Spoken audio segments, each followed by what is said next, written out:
Joyeux Noël à tous, les fans de Demain vous appartient. Dans cette émission, nous allons revenir sur le résumé de nos deux séries en images. Bien sûr, Actualité oblige, c'était Noël dans les deux feuilletons.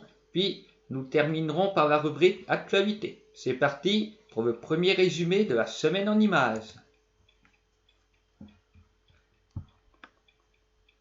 Alors, l'intrigue cambriolage se poursuit, puisque C.V. Bédiard, un individu masqué, s'introduit et neutralise Bivelle. Par contre, il est assez maladroit, étant donné qu'il a laissé négligemment traîner son taser, que Nour s'en est emparé et a pu le mettre à terre. Bon, ce n'était pas un professionnel, mais un sbire de Victor Brunet, venu pour enquêter. Après ça, les Bédiards ont été fêter Noël avec les Girards. Noël qui s'annonce bien pour Solène, puisqu'elle a reçu 5 000 € en liquide de la part d'un Père Noël qui n'est autre que Rémi. Puisque en effet, c'est bel et bien lui le responsable du cambriolage, c'est Victor Brunet. Après, Rémi n'est pas égoïste, puisqu'il semble vouloir partager avec tout le monde, il aime bien faire plaisir, et le pognon des autres. Soraya est furieuse quand elle découvre ça, et lui ordonne de rendre l'argent à Victor, afin de régler ça à l'amiable. Bon, il n'y a pas tout, il devra encore de l'argent à Victor Brunet. Le principal problème, c'est que Timothée a filmé la scène, et va ensuite envoyer à Karim. Alors maintenant, Rémi, tu vas sans doute avoir un petit peu de mal à échapper à la justice.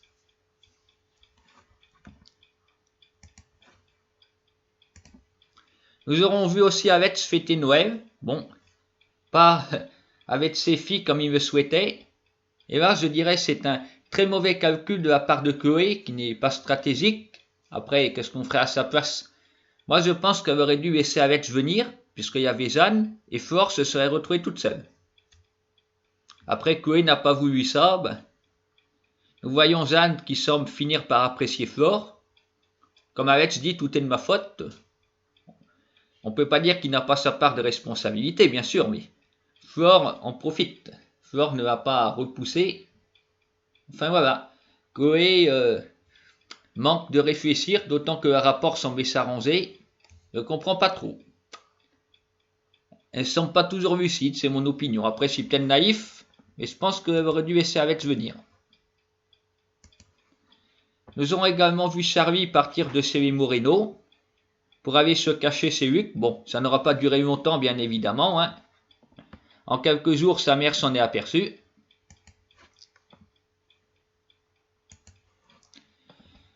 Nous voyons Franck réussir à concrétiser ses envies avec Anne-Marie, ce qui ne plaît pas à Sandrine, de voir sa mère et son beau-frère vivre une histoire d'amour. Après, on va comprendre, ça fait assez insolite.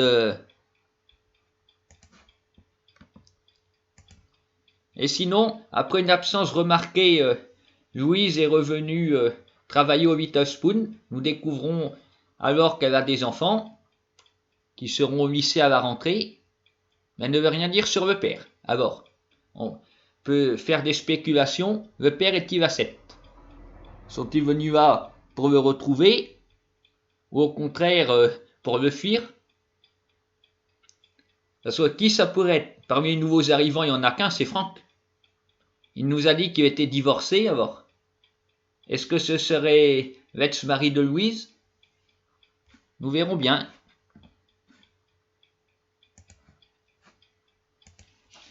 Voici donc pour le résumé de Demain nous appartient. Mais nous n'en avons pas encore fini avec la famille Delcourt, puisque, en effet, cette semaine, comme annoncé, nous les aurons vus dans Ici tout commence. C'est parti pour le résumé de la semaine. Alors, ça commence assez durement, puisque nous retrouvons les choses là où elle s'était arrêtée la semaine dernière. Auguste n'a pas survécu, le voici sur son lit de mort. Jérémie avait gardé pas mal de rancune envers lui et ne voulait pas aller à son enterrement, mais Sévia l'a convaincu. Et ensuite, la disparition d'Auguste, ce personnage malade, laisse la place à une guerre de succession parce que bizarrement, il se savait condamné, monsieur n'a pas fait de testament. C'est pas très prudent, et c'est pas fait pour arroser les rapports entre Clotilde et Rose, qui s'opposent pour la direction. Après un vote qui a dû lieu avoir 2 fois, et surtout pas mal d'abstentions, Clotilde doit emporter d'une voix. C'est elle qui va diriger, et elle demande à Rose de partir. Mais déjà, un coup de théâtre se prépare avec lui, car nous avons eu quelques indices cette semaine, à savoir que Auguste avait des maîtresses. Je pense que Claire a justement été sa maîtresse, et que Louis serait le fils d'Auguste.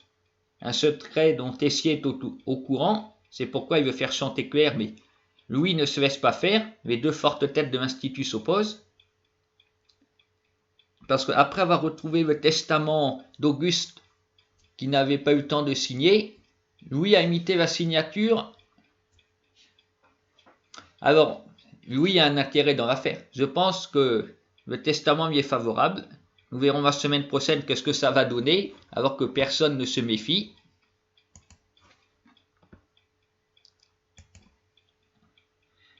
Tessier, quant à lui, a d'autres problèmes, puisqu'il n'a pas pu s'empêcher, il va embrasser Martha, qui va repousser. Et là, ivre de colère, Tessier a jeté le fruit de leur travail à la poubelle. Alors bien évidemment, ça ne peut être que Noémie, aidée par Maxime et Mehdi, qui ont remporté le concours de la bûche de l'Institut.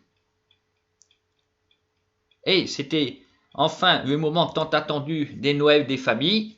Alors voilà, les Delcourt sont venus, Suleiman aussi est venu retrouver son père. Ça fait plaisir de les retrouver. Les 2 séries sont bel et bien liées. Nous aurons vu Koé et Alex ne pas s'entendre une fois encore. Koé n'avait pas envie de le voir. Après, normalement Alex c'est du boulot. Faut croire qu'il s'est débrouillé autrement. Est-ce qu'il a demandé à Bivel de faire le travail à sa place? Bizarre. Il n'était pas censé être disponible le 25 décembre. Bon. Sinon, je voudrais dire que symboliquement, ce Noël des familles est quand même assez décevant, dans le sens où on ne voit que les Delcourt. Parce que les autres élèves, ils ont des familles, c'est que des figurants, pas un mot. On ne sait pas qui sont les parents de qui. Je pensais que ça permettrait d'avoir un casting plus développé. Pas du tout. Non, les seuls parents qu'on connaît, c'est ceux qu'on a déjà vus. Soit ils travaillent à l'Institut, voilà, pour Louise, Jérémie, Charlène, ou à côté pour Sévia. Eux, on les a déjà vus, mais alors pour le Noël de l'Institut, personne. Pas un mot. Bon, il y a Caroline aussi, qui habite pas loin, quand elle n'est pas en prison. Non, voilà, j'étais un petit peu surpris. Peut-être les scénaristes n'ont pas voulu développer des nouveaux personnages, ils se sont consacrés à la lutte de pouvoir au sein de l'Institut, ainsi qu'au concours de la bûche. Et enfin, pour terminer cette émission, c'est une Noël pour vous. Ce soir sur TF1, il y aura La Grande Incruste. Alors, un humoriste va s'inviter dans plusieurs séries, dont Demain nous appartient, d'après ce que nous avons vu dans les extraits vidéo. Peut-être ici tout commence, nous verrons bien aussi. En tout cas, soyez présents ce soir sur TF1 si vous voulez voir Ingrid Chauvin une fois de plus. Je vous souhaite à tous de passer une bonne semaine, et puis je vous donne rendez-vous l'année prochaine pour une nouvelle émission.